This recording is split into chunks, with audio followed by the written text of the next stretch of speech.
vous arriviez, que vous lisiez son dossier et qu'il y était écrit qu'il est un pédocriminel, vous devriez le tuer ou vous vous feriez tuer. C'est ainsi que cela fonctionne parmi les criminels les plus durs et les plus impitoyables en prison. Il existe un code, une loi sinistre et non écrite qui prévaut sur toutes les autres. Ceux qui font du mal aux enfants ne connaîtront jamais la paix. Pour s'assurer que cette règle soit respectée entre les murs de la prison, il existe une secte spéciale de criminels justiciers qui inflige des châtiments bien pires que le verdict des tribunaux. Des agressions froidement calculées aux actes de rage pure. Rejoignez-nous pour découvrir ces histoires choquantes de pédocriminels instantanément tués en prison. Numéro 20, Richard Huckel. En grandissant, Richard Huckel était décrit par ses camarades de lycée comme quelqu'un de calme et d'un peu solitaire. Cependant, à 16 ans, il a surpris tout le monde en participant à un voyage scolaire en Namibie. Il semblait avoir développé un intérêt pour l'aide aux communautés à l'étranger. Après avoir terminé l'école, il a fréquenté le South Kent College et est devenu un habitué de l'église baptiste d'Ashford, où les gens le voyaient comme un jeune homme réservé et sans prétention. En 2005, après l'université, Richard a pris une année de césure en Namibie. Il semblait attiré par le pays, y retournant fréquemment sous prétexte d'aider les églises et les communautés locales. En 2010, il s'y est installé définitivement, enseignant l'anglais et travaillant comme photographe indépendant. Ses photos capturaient souvent la vie dans de petits quartiers, lui forgeant une réputation de personne dévouée voulant faire la différence. Il s'est même inscrit à un cours d'informatique dans une université locale, bien qu'il ne l'ait jamais terminé. Pour la plupart des gens, Richard semblait être une personne gentille et bien intentionnée, mais sous cette façade soigneusement construite, quelque chose de bien plus sinistre se préparait. En Malaisie, Richard a utilisé ses rôles de photographe et de professeur pour s'approcher des enfants. Il ne s'est pas arrêté là. Il a également voyagé au Cambodge et en Inde, se faisant passer pour un bénévole compatissant. En Inde, il a persuadé un pasteur de le laisser visiter un orphelinat, proposant de prendre des photos et de créer des vidéos pour eux. Personne ne se doutait de ses véritables intentions. Pendant ce temps, des enquêteurs en Australie découvraient un réseau sur le dark web appelé The Love Zone, la zone d'amour, où d'horribles crimes contre des enfants étaient planifiés et partagés. Ils ont retrouvé son chef, Shannon McCool, et ont secrètement pris le contrôle de son compte pour identifier les autres membres du groupe. Parmi eux, un membre sortait du lot, Richard Huckel. Ses publications faisaient un froid dans le dos, remplies de vantardises sur le mal qu'il avait infligé à des enfants. En décembre 2014, alors que Richard rentrait au Royaume-Uni pour Noël, la police l'a arrêté à l'aéroport de Gatwick. Au début, il a refusé de parler, et ils l'ont laissé en liberté sous caution chez ses parents pendant qu'ils poursuivaient leur enquête. Mais la vérité ne pouvait pas rester cachée. Le lendemain de son arrestation, Richard a tout avoué à sa mère, qui fut horrifiée. Elle a immédiatement appelé la police, les suppliant de venir le chercher. Lorsque la police a de nouveau arrêté Richard, il a été inculpé de 91 chefs d'accusation, notamment de création de matériel préjudiciable et d'abus sur mineurs. Cette fois, il n'y a pas eu de caution. Il a été envoyé en prison où il a attendu son procès pour ses crimes inimaginables. Fait horrifiant, les victimes de Richard étaient âgées de 6 mois à 12 ans. Pour aggraver les choses, il se vantait de ses crimes, publiant des vidéos incriminantes sur le dark web avec des légendes inhumaines. L'accusation a révélé que Richard Huckel avait fait du mal à plus de 200 enfants et créé plus de 200 000 vidéos pour sa satisfaction personnelle. Après un long procès, le 6 juin 2016, il a été condamné à la prison à vie pour 22 chefs d'accusation, avec une peine de sûreté de 25 ans avant de pouvoir bénéficier d'une libération conditionnelle. Cependant, Richard n'a passé que 3 ans en prison. Le 13 octobre 2019, il a perdu la vie après avoir été humilié et brutalement attaqué par un autre détenu, Paul Fitzgerald, qui a par la suite été condamné à une peine minimale de 34 ans en raison de la nature sadique et préméditée de son agression, qui a duré plus d'1 heure avant que le personnel pénitentiaire n'intervienne. Tout comme Richard Huckel, le condamné suivant bénéficiait d'une grande confiance au sein de sa communauté, mais contrairement à Huckel, il bénéficiait d'une puissante institution travaillant dans l'ombre pour nettoyer ses dégâts pendant des décennies, jusqu'à ce que le heure des comptes sonne et que la faucheuse le trouve derrière les barreaux. Numéro 19, John Jogan. Pendant plus de 3 décennies passées à servir dans 6 paroisses différentes, John Geoghan a fait l'objet d'accusations de comportements inappropriés, impliquant plus de 130 jeunes garçons. En 1991, il a été accusé de mauvaise conduite dans une piscine locale et, plus tard, reconnu coupable en 2002 pour avoir touché un garçon de 10 ans de manière inappropriée. Cela a conduit à une peine de prison de 9 à 10 ans. En 1998, le pape Jean-Paul II a officiellement relevé Geoghan de ses fonctions sacerdotales suite à sa condamnation. Les batailles juridiques se sont poursuivies alors que les victimes demandaient justice. L'archidiocèse de Boston a initialement accepté de payer 30 millions de dollars à 86 des victimes de Geoghan, mais a ensuite réduit l'accord à 10 millions de dollars lorsque l'affaire a semblé perdre l'attention des médias. Pendant cette période, les poursuites judiciaires contre Geoghan ont également rencontré des complications. Une affaire a été abandonnée lorsque l'accusateur a décidé de ne pas témoigner, tandis qu'une autre a été rejetée en raison des délais de prescription. Au moment de sa mort, des accusations non résolues faisaient encore l'objet d'enquêtes. En raison de la tournure désastreuse de l'affaire et de la colère du public, Geoghan a été placé en détention protectrice isolement au centre correctionnel Sousa Baranowski à Lancaster. Mais c'est là qu'il a finalement trouvé la mort. Le 23 août 2003, le sombre passé de John Geoghan l'a rattrapé dans sa cellule. Il a connu une fin violente aux mains de son codétenu, Joseph Lee Druce.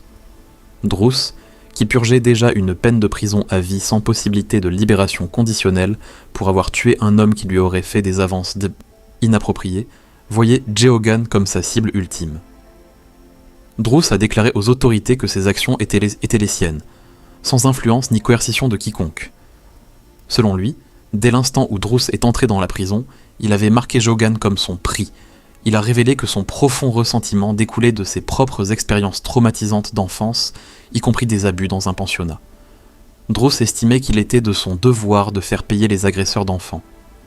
Pourtant, des rumeurs ont circulé selon lesquelles Druce aurait été payé pour tuer le prêtre, qui était sur le point d'échapper à la justice grâce à l'influence du Vatican.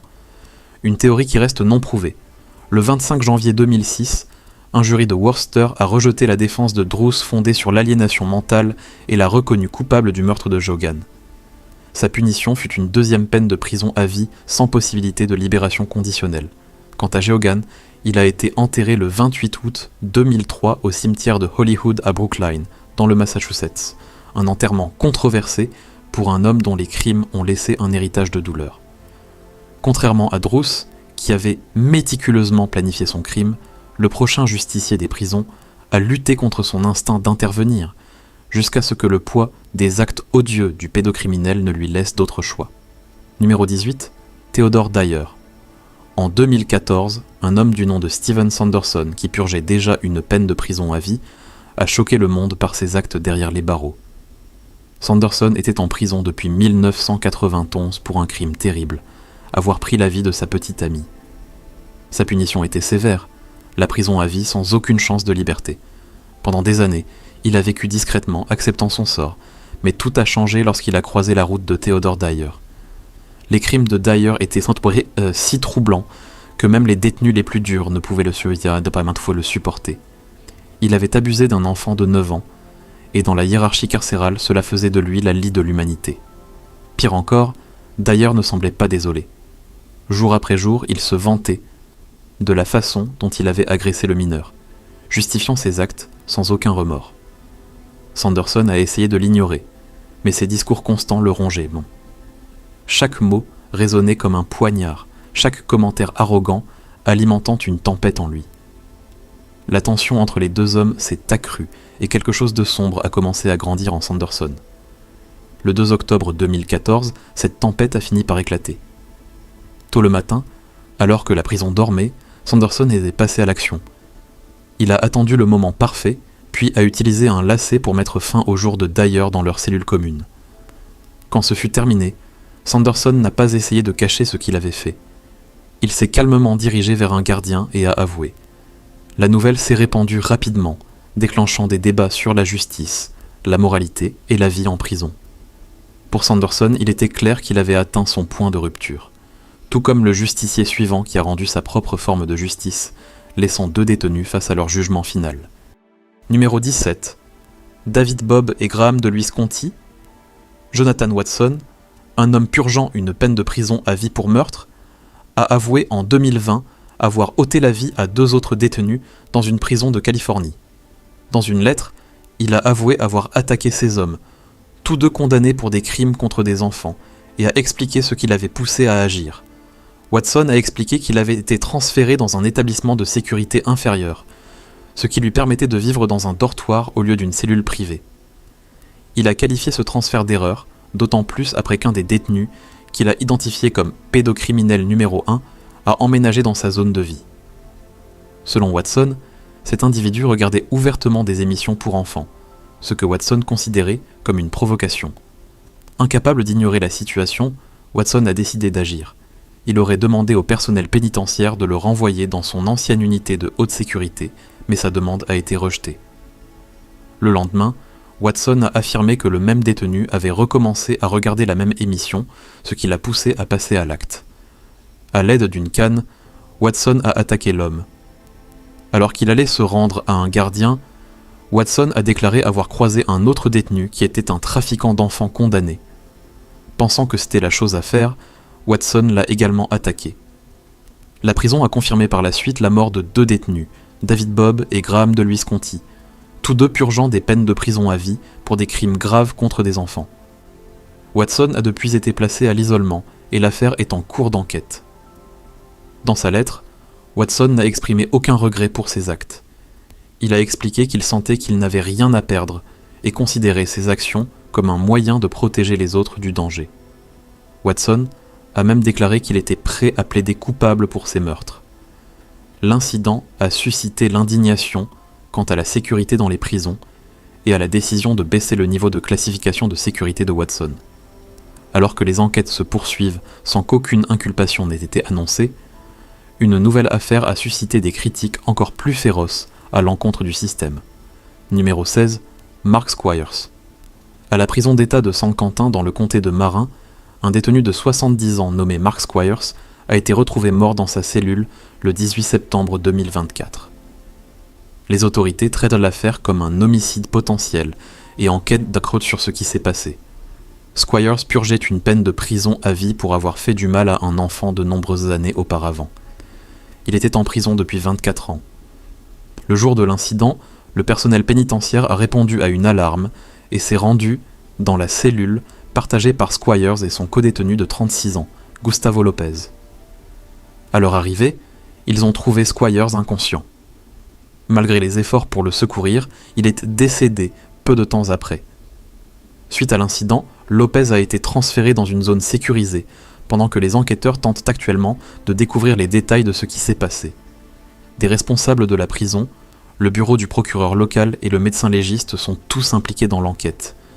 Lopez est en prison depuis 2020 et purge une peine de 13 ans pour agression et séquestration. Les détails complets de ce qui s'est passé restent cachés au public, mais dans l'affaire suivante, le justicier a fièrement raconté chaque instant de l'application du châtiment ultime. Numéro 15, Andrew Thompson. Au centre correctionnel de Blackwater River en Floride, Andrew Alexander Thompson, 35 ans, purgeait une longue peine de 45 ans. Ces crimes comprenaient le fait de filmer secrètement des enfants et de se livrer à des actes troublants impliquant des animaux, avec des victimes âgées d'à peine 2 ans. Dans la même prison, Angel Fee, 41 ans, purgeait une peine pour son passé violent, qui comprenait un vol à main armée, des coups et blessures aggravées, une séquestration et même un meurtre. Leurs chemins se sont croisés d'une manière qui allait mener à la tragédie. Le 27 juillet 2022, V a décidé de prendre les choses en main. Utilisant un drap déchiré, il a mis fin au jour de Thompson dans leur cellule partagée, sans montrer aucune hésitation ni aucun remords. Ensuite, V s'est calmement approché d'un gardien de prison et a avoué ce qu'il avait fait, déclarant sans détour qu'il avait ôté la vie à Thompson et que cela faisait un problème de moins à gérer. Suite à l'incident, V a été transféré à la prison du comté de Santa Rosa, où il est désormais détenu sans caution en l'attente d'autres procédures judiciaires. Il ne fait aucun doute que V a besoin d'aide psychologique, mais le prochain justicier carcéral est allé encore plus loin après ce qu'il a fait à la dépouille sans vie du pédocriminel. Numéro 14, Stephen Paul Pachin. En mai 2024, un détenu nommé Kyle G. Kelbel a admis au tribunal avoir étranglé son codétenu, Stephen Paul Pachin, à la prison de Lino Lakes l'année précédente. Kelbel, qui purge déjà une peine de prison à vie pour un autre crime, a plaidé coupable à cette accusation. L'incident s'est produit en octobre 2023, lorsque Kelbel a attaqué Pachin, un homme de 63 ans purgeant une peine de près de 20 ans pour agression sur enfant. Selon les enquêteurs, les deux hommes s'étaient disputés la veille au soir, et un commentaire de Pachin concernant un jeune parent de Kelbel a déclenché l'attaque. Kelbel a attrapé Pachin sur sa couchette et a utilisé une corde servant à maintenir la porte de la cellule ouverte pour l'étrangler. Ensuite, Kelbel a nettoyé la scène. Il a habillé Pachin avec des vêtements propres, l'a placé sur le lit, l'a recouvert d'une couverture et l'a positionné pour donner l'impression qu'il dormait avant d'aller lui-même se coucher. Le lendemain matin, Kelbel a raconté à un gardien ce qui s'était passé, et Pachin a été retrouvé mort dans la cellule peu de temps après. Dans le cadre d'un accord de plaidé coupable, Kelbel recevra une peine supplémentaire de 16 ans, qui sera purgée en même temps que sa peine de prison à vie actuelle. Depuis l'incident, il a été transféré à la prison d'Oak Park Heights, l'établissement de sécurité maximale de l'État. Même dans les prisons les plus sécurisées, certains prisonniers se déplacent comme des chiens de chasse pour traquer ceux qui ont volé l'innocence des enfants, et le prochain justicier en faisait partie. Numéro 13, Ashley Brofo. Le 9 mars 2023, Ashley Brofo a connu une fin violente et définitive aux mains d'Evan James Martin, 43 ans. Brofo, un pédocriminel condamné, a vu sa vie abrégée lorsque Martin a décidé qu'il devait faire face à sa propre forme de justice. Entrant dans la cellule de Brofo, Martin l'a bloqué dans une prise d'étranglement mortelle, le forçant au sol. Resserrant sa prise et enroulant ses jambes autour de Brofo, il a augmenté la pression jusqu'à ce que Brofo perde connaissance. Pour s'assurer qu'il n'y avait aucune chance de survie, Martin a utilisé tout son poids pour appuyer sur la gorge de Brofo, scellant ainsi son sort. Brofo, un homme de 40 ans atteint de déficience intellectuelle, avait récemment plaidé coupable d'avoir attiré une fillette de 9 ans depuis un parc près de chez lui, à Doubleview. Bien que le tribunal n'ait pas encore prononcé sa peine, Martin a décidé de prendre les choses en main. Martin n'était pas étranger à la violence, purgeant déjà une peine de 11 ans pour avoir tenté de tuer un autre détenu qui avait fait du mal à un enfant en 2020. Martin avait d'ailleurs fabriqué des armes utilisées lors de cette attaque. Malgré ses actes, Martin n'a montré aucun remords. Lorsqu'il a été interrogé sur la mort de Brofo, il a reconnu sa culpabilité, mais a exprimé de la fierté pour ce qu'il avait fait. Pour cet acte, Martin a été condamné à la prison à vie avec un minimum de 21 ans avant de pouvoir demander une libération conditionnelle. Alors que d'autres personnes ayant puni des pédocriminels se sont dénoncées, celui qui a porté le coup de grâce au prochain détenu est resté un mystère pendant plus de 4 ans. Numéro 12, James Palmucci. Le matin du 26 octobre 2020, le personnel de la prison du comté de Charlotte a trouvé le détenu de 48 ans, James Palmucci, avec un morceau de tissu enroulé fermement autour du cou. Il venait lui annoncer une comparution prévue au tribunal. Palmucci faisait face à 83 chefs d'accusation liés à la maltraitance d'enfants, y compris d'horribles crimes contre des enfants d'à peine 12 ans. Les enquêteurs avaient trouvé des vidéos troublantes sur son téléphone, le montrant avec l'une de ses victimes. La prison a statué qu'il s'était suicidé, mais étant donné qu'il était déjà en prison, de quoi d'autre avait-il peur ?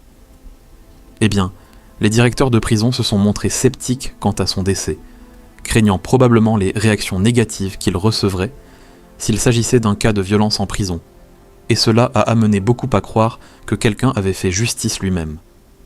Le prochain pédocriminel condamné de la vidéo est de loin le plus abject de tous. Numéro 11, Mario Waters.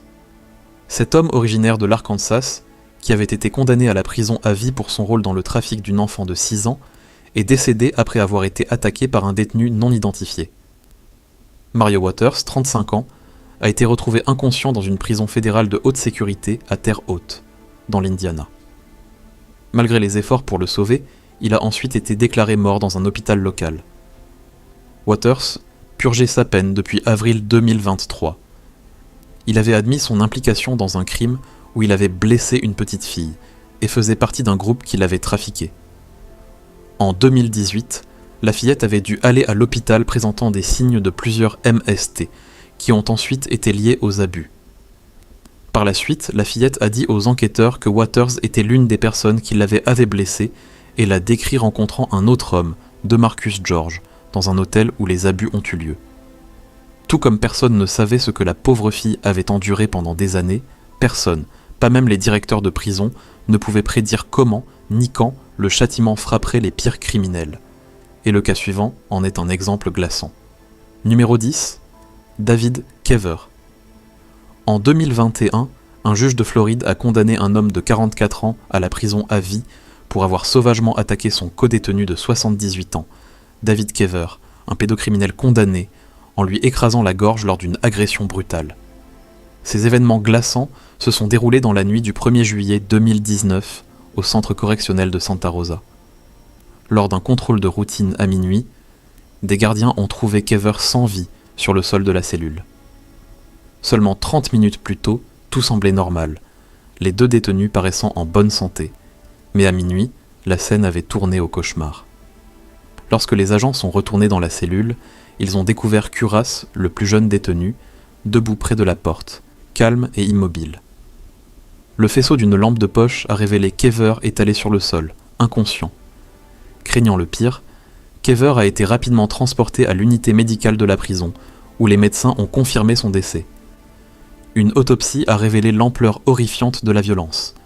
Kever avait été étranglé et souffrait de multiples blessures, dont des ecchymoses au visage et au cou, des côtes fracturées et la gorge écrasée. La cause du décès a été déterminée comme étant une strangulation manuelle combinée à un traumatisme crânien et cervical sévère. Le sombre passé de Kever l'avait rattrapé de manière impitoyable. En 1996, il avait été condamné pour de multiples chefs d'attentats à la pudeur sur un enfant de moins de 6 ans et avait plus tard purgé une peine pour avoir omis de s'inscrire au registre des délinquants sexuels. Au moment de sa mort, il purgeait une peine de près de 9 ans. Ce qui rend cette affaire surprenante, c'est que Kuras était également derrière les barreaux depuis 1994 pour les mêmes crimes que Kever, abus sur enfants et agression contre les forces de l'ordre. Une autre chose que les détectives n'ont pas pu comprendre, c'est pourquoi Kuras a ôté la vie de Kever. Il devait être libéré début 2021, mais a plutôt choisi de ne jamais revoir la liberté. De la même manière, un justicier de prison a abandonné des années de progrès uniquement pour infliger une punition au prochain prédateur de la vidéo. Numéro 9, David Ocasio-Ramirez. En 2019, un homme de 43 ans purgeant une peine de prison à vie pour meurtre, commis 25 ans plus tôt, a été de nouveau arrêté, cette fois pour la mort d'un codétenu dans la prison du comté de Duval. Paul Dixon, qui portait déjà le poids d'une peine à perpétuité pour meurtre en 1994, alors qu'il n'avait que 17 ans, faisait maintenant face à des accusations d'avoir déchaîné une violence mortelle dans sa cellule. Dixon avait été temporairement ramené à la prison du comté de Duval depuis un autre établissement pour une audience judiciaire liée à de nouvelles lois exigeant une révision des peines pour les mineurs, condamnés à la perpétuité. Mais alors qu'il se trouvait dans une cellule du 5e étage destinée aux hommes attendant des audiences post-condamnation, la tragédie a frappé. La cellule est devenue le théâtre d'un autre crime, impliquant cette fois l'agression brutale d'un homme de 50 ans. Les autorités ont confirmé qu'aucune arme n'avait été utilisée. Les dégâts ont été infligés à la force des poings. La victime, identifiée par la suite comme étant David Ocasio-Ramirez, purgeait une peine de prison à vie pour une condamnation de 2012 pour abus sur un enfant. Tout comme Dixon, Ramirez était également de retour à la prison du comté de Duval pour une audience légale, mais son retour dans l'établissement s'est terminé par une violence mortelle. Lorsque les agents sont arrivés après l'attaque, ils ont trouvé le personnel médical de la prison essayant déjà de réanimer Ramirez. Les ambulanciers paramédicaux de Jacksonville ont rapidement rejoint les efforts, mais il était trop tard. Ramirez a succombé à ses blessures avant que les secours ne puissent le sauver. Parfois, ce ne sont pas seulement des individus qui punissent meurtre ces exploiteurs. On sait que des groupes secrets au sein des murs des prisons prennent les choses en main. Numéro 8, Nelson Sanderson. En 2020, un acte de violence brutale s'est déroulé entre les murs du centre correctionnel de Century, laissant un détenu sans vie et un autre avec une peine de prison de 30 ans. Markel Sawyer, un homme de 26 ans originaire de Milton, a été accusé d'avoir tué Nelson Sanderson, 79 ans, le 17 août 2020. Selon les dossiers du tribunal, Sawyer a tendu une embuscade à Sanderson dans les toilettes du dortoir, le frappant à la tête avec un lourd cadenas à combinaison. L'attaque s'est avérée fatale. Sanderson, qui purgeait 2 peines de prison à vie pour des crimes innommables contre des enfants de moins de 12 ans, a connu sa fin lors d'une rencontre violente que peu de gens auraient pu prédire. Le passé de Sanderson depuis 2010, lorsque des allégations de maltraitance d'enfants ont fait surface, serait la raison de cette attaque. À l'époque, en 2010, au lieu d'affronter la justice, il avait fui le pays, échappant aux autorités au Costa Rica pour finalement s'installer à Granada, au Nicaragua. Sa cavale a pris fin en 2016 lorsqu'il a été capturé et extradé vers les États-Unis pour être jugé pour ses crimes. Comment tout cela est-il lié à Sawyer ? Eh bien, dans une déclaration glaçante aux agents pénitentiaires, Sawyer a affirmé qu'il avait reçu l'ordre d'éliminer Sanderson de la part de son maître au sein des soi-disant Illuminati. Il a décrit cet acte comme un moyen de se racheter et de prouver sa loyauté au groupe secret. Lorsqu'on lui a demandé si cet acte en valait la peine, Sawyer a répondu froidement « N'importe quoi pour prouver mon amour pour la nation ». Des codétenus ont corroboré les affirmations étranges de Sawyer, disant qu'il avait souvent parlé d'être contraint par les Illuminati. Dès l'instant où un détenu est condamné pour avoir fait du mal à un enfant, il devient instantanément une cible, et c'est exactement le sort qu'a connu le détenu suivant. Numéro 7, Liam Dean. Liam Dean, 22 ans, condamné pour avoir mis fin au jour d'un bébé, a connu une fin macabre dans l'enceinte de la prison de Leeds, HMP Leeds, à peine 1 mois après le début de sa peine, le 12 novembre 2018. Le crime de Dean avait choqué le public. Sa fille Luna, âgée d'à peine 2 jours, avait été laissée à ses soins, pendant que sa mère, Karen Bissett, prenait un repos bien mérité. Mais au lieu d'apaiser le nourrisson qui pleurait, Dean a déchaîné sa fureur, frappant, écrasant et secouant le bébé impuissant. Il a d'abord tenté de dissimuler cet acte odieux en affirmant que Luna était tombée, mais la vérité a éclaté lors de l'interrogatoire, scellant sa condamnation. À l'intérieur de la prison, la notoriété de Dean en tant que tueur de bébés a fait de lui une cible. Les railleries et les menaces des autres détenus étaient incessantes, mais c'est son codétenu, John Westland, 29 ans, qui a porté le coup fatal. Westland lui-même, purgeant une peine pour agression et coups et blessures graves, nourrissait un profond ressentiment envers Dean. Pendant leur temps dans la cellule commune, Westland a affirmé croire que Dean avait agressé sexuellement l'enfant, bien qu'aucune allégation de ce type n'ait été prouvée. Aux premières heures du 12 novembre, les gardiens de prison ont découvert le corps sans vie et ensanglanté de Dean.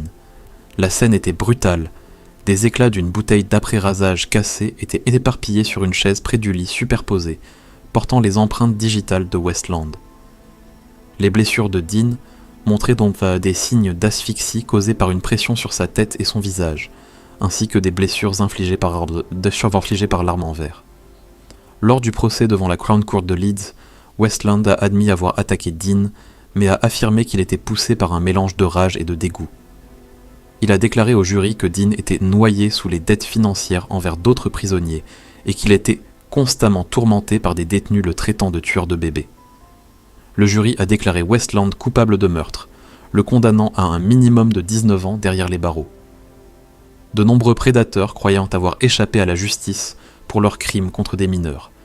Mais comme l'histoire l'a montré, le passé finit toujours par vous rattraper, et pour le prochain prédateur, cela lui a coûté la vie. Numéro 6, César Pastrana. Avant son arrestation, Pastrana était un modèle dans sa communauté, car il était bénévole dans une église et une école du comté de Cobb. Mais avant de faire du bénévolat à l'église, Pastrana avait également travaillé avec la Barber Middle School, mais avait été banni après un incident impliquant un élève. Après un bref moment de faux-semblant, les secrets de César Pastrana sont devenus publics, et il a écopé d'une peine de prison à vie après avoir plaidé coupable en 2012 à de multiples chefs d'accusation de maltraitance d'enfants. Il a reconnu avoir agressé 9 garçons pendant qu'il était bénévole à l'église locale et au collège. Son arrestation en février 2012 est survenue peu après un événement pour les jeunes organisé par la North Star Church où il s'était porté bénévole. Un mandat a révélé plus tard qu'il avait eu des contacts inappropriés avec des mineurs à son domicile lors d'un événement distinct l'année précédente. Pastrana a finalement trouvé la mort à la suite d'une bagarre dans la prison d'État de Hancock, à Sparta. Le département correctionnel de Géorgie a confirmé son décès et l'a déclaré comme étant un homicide. Le JDC, en collaboration avec le Georgia Bureau of Investigation, a lancé une enquête sur l'incident, ce qui suit le protocole standard. Certains de ces agresseurs n'ont aucune limite, emportant même leur 5e victime avec eux, tout comme le prochain prédateur. Numéro 5. DeAndre Austin. Cet oncle basé à Richmond a été condamné en 2008 pour avoir agressé à plusieurs reprises ses 3 jeunes nièces. Ces événements ont eu lieu entre 2002 et 2006, lorsqu'ils vivaient tous ensemble. Austin a été condamné à la prison à vie avec possibilité de libération conditionnelle pour des crimes graves, y compris des agressions et des actes inappropriés sur des enfants de moins de 14 ans. Le 14 octobre 2020, vers 17h40, un cri « homme à terre » a été entendu dans la prison. Lorsque les agents ont atteint la cellule d'Austin, ils l'ont trouvé inconscient. Il a été déclaré mort moins d'1 heure plus tard, et la cause de son décès a été déterminée comme étant un homicide. L'attention s'est rapidement tournée vers son codétenu, Rodney Jordan, qui était en prison pour divers délits. Il avait initialement été condamné à 2 ans pour cambriolage, mais avait été libéré sur parole en 2018. Il est ensuite retourné en prison après avoir été reconnu coupable d'un nouveau crime, vol qualifié au 2e degré, ce qui a entraîné une peine de 5 ans. Il était de notoriété publique qu'il détestait profondément les personnes qui faisaient du mal aux enfants. Vous pensez que DeAndre était sans cœur ? Le prochain condamné était bien pire, au-delà de l'humain. Numéro 4. Clinton Don Simpson.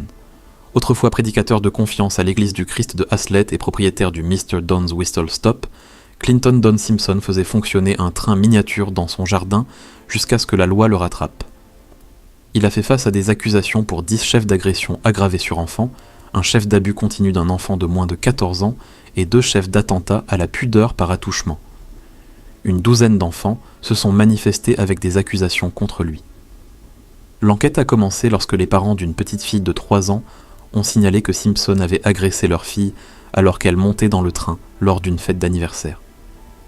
Après les allégations en 2007, Simpson a d'abord été placé en résidence surveillée. Cependant, en 2009, il y a eu un débat sur son aptitude mentale à être jugé et il a été envoyé dans un hôpital. Il a ensuite été renvoyé en prison et a attendu une autre évaluation avant d'être jugé apte à faire face à un procès. Après le procès, 2 des accusateurs de Simpson prévoyaient de redéposer une plainte civile pour dommages et intérêts qui avait été initialement abandonnée en 2008. Mais le destin a rattrapé Simpson lorsqu'il a été tragiquement tué dans la prison du comté de Tarrant. Il est mort de traumatisme crânien contondant et a été transporté d'urgence à l'hôpital John Peter Smith, où son décès a été confirmé. La personne responsable de sa mort était son codétenu, David Faco Flores, âgé de 42 ans. Flores, de Fort Worth, avait déjà été arrêté pour des accusations liées à des blessures sur enfants, personnes âgées ou handicapées. Il avait également des antécédents de violation de domicile, vol et refus d'obtempérer. Flores a été accusé de meurtre et sa caution a été fixée à $50 000, mais son motif pour avoir attaqué l'ancien prédicateur reste inconnu. Tout comme l'escalade dans l'affaire suivante reste un mystère, les forces de l'ordre ne savent toujours pas si ce qui est arrivé à ce prédateur était un dysfonctionnement du système ou un acte calculé. Numéro 3. Robert Munger Shane Goldsby, un détenu de l'État de Washington, a reçu une peine de prison supplémentaire de 25 ans après avoir été placé dans la même cellule qu'un homme dont il a découvert par la suite qu'il avait agressé sa jeune sœur. L'homme, Robert Munger, 70 ans, purgeait une peine de 43 ans pour pédocriminalité et possession de vidéos illégales liées à ces crimes. En juin 2020, alors que Goldsby s'habituait à sa nouvelle cellule, il a commencé à parler à Munger. Au cours de leur conversation, il s'est rendu compte que Munger était la personne qui avait abusé à plusieurs reprises de sa sœur. Goldsby a affirmé avoir demandé à être transféré dans une autre cellule après cette révélation, mais sa demande a été refusée. Pour aggraver les choses, Munger aurait ensuite décrit ses crimes avec des détails sordides, ce qui a davantage enragé Goldsby. Leur rencontre s'est déroulée au centre de correction d'Airway Heights, dans le comté de Spokane, dans l'est de l'État de Washington. Quelques heures plus tard, Goldsby a attaqué Munger par derrière dans la zone commune, le jetant au sol et le battant sévèrement.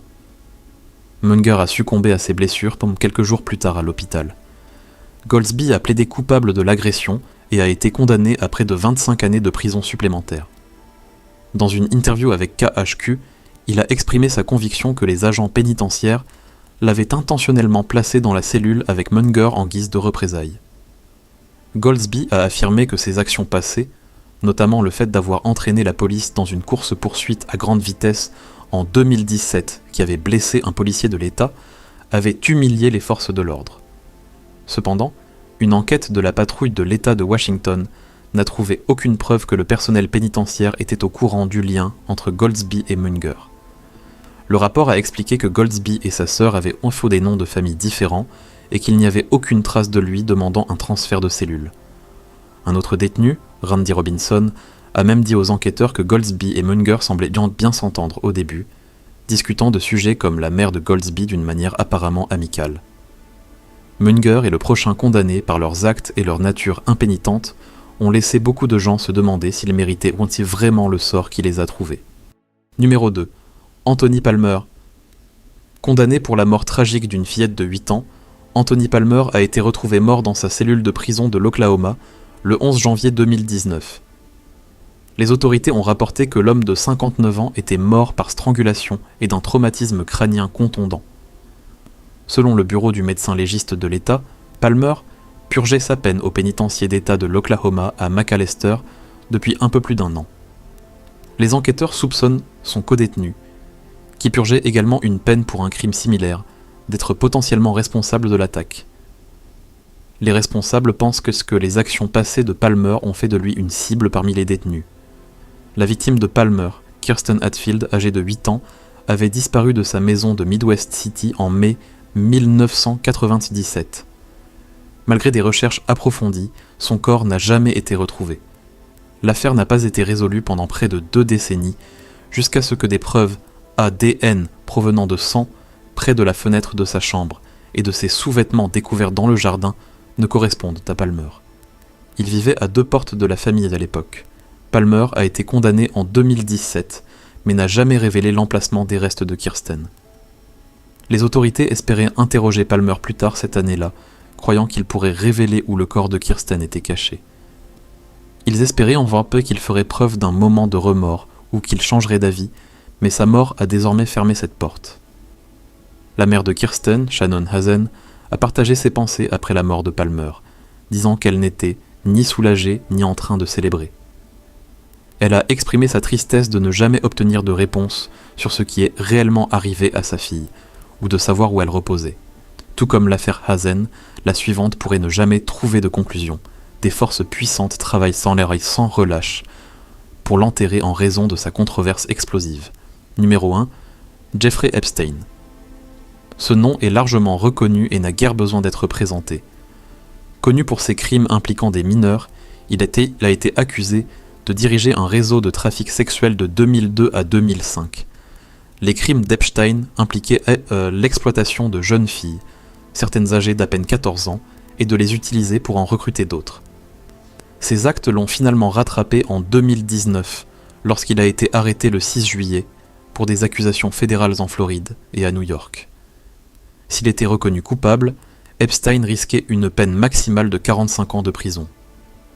Cependant, le 10 août 2019, il a été découvert sans vie dans sa cellule de prison. La cause officielle du décès a été jugée comme étant un suicide par pendaison, mais cela a déclenché d'innombrables théories. Était-ce un suicide ou y avait-il une raison plus sombre derrière sa mort ? Beaucoup ont spéculé que quelqu'un l'aurait fait taire pour l'empêcher de révéler ses puissantes relations. Le mystère entourant sa mort continue de soulever des questions. Merci d'avoir regardé, à bientôt dans notre prochaine vidéo.